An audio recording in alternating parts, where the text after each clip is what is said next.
The Echoes, Life After Childhood Trauma, Episode 6, The Return to Self.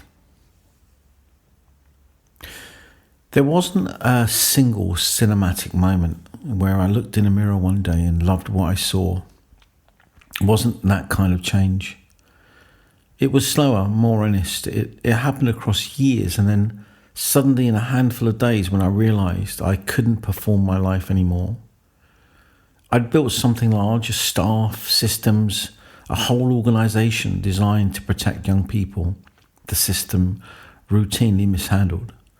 And somehow, as the structure grew, I drifted further from the work that made it worth building. And regulations arrived like scaffolding that never came down.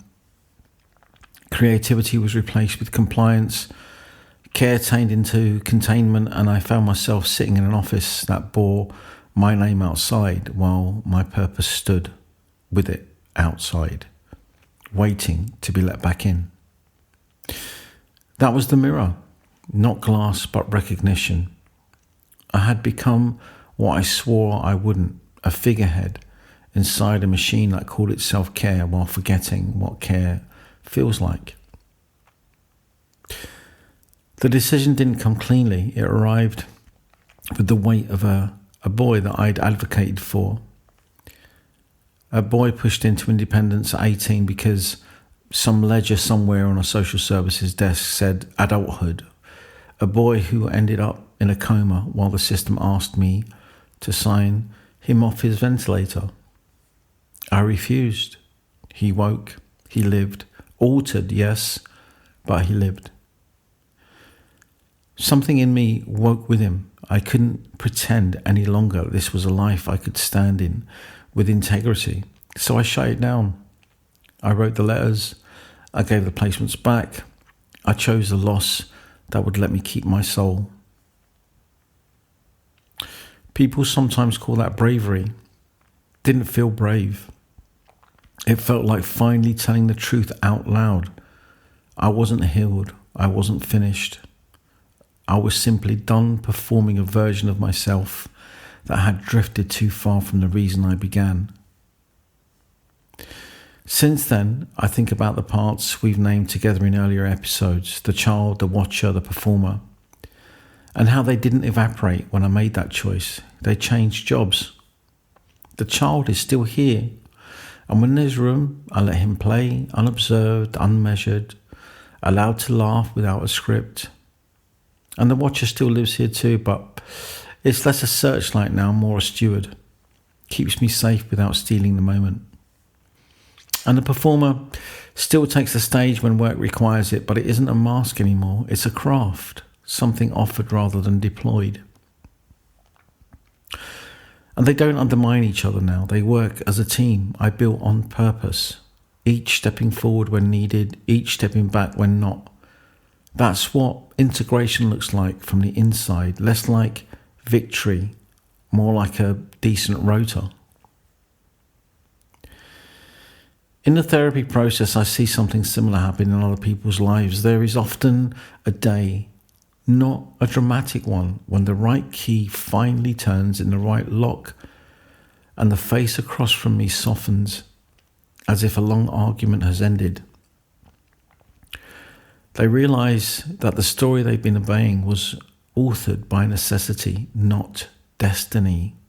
They are not mad, they are made.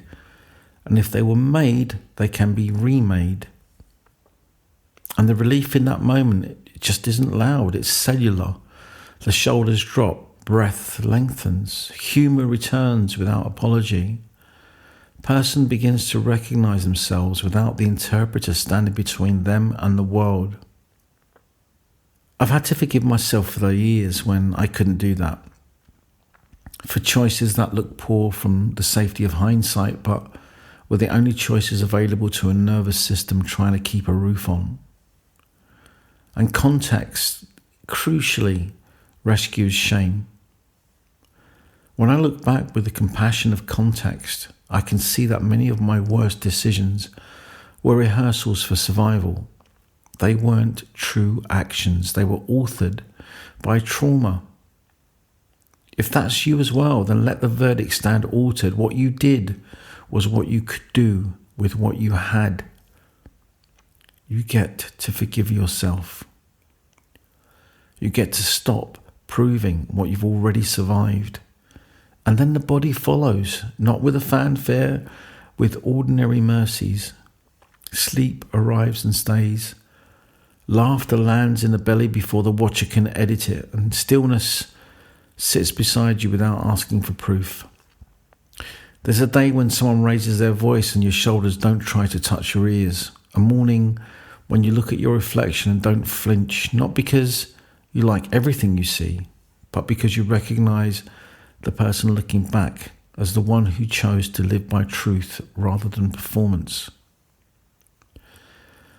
This is what the return to self actually looks like. Not transcendence, but ordinariness regained. I used to believe that recovery meant becoming who I was before. I don't think that anymore. The body remembers, as we've said, but it also relearns. The self remembers too, not the pristine self we've never had, but the honest one we can build now. So with eyes open, with help where is needed, with boundaries that keep dignity in and exploitation out, we carry echoes forwards. Yes, but we carry them as instruments, not dictators.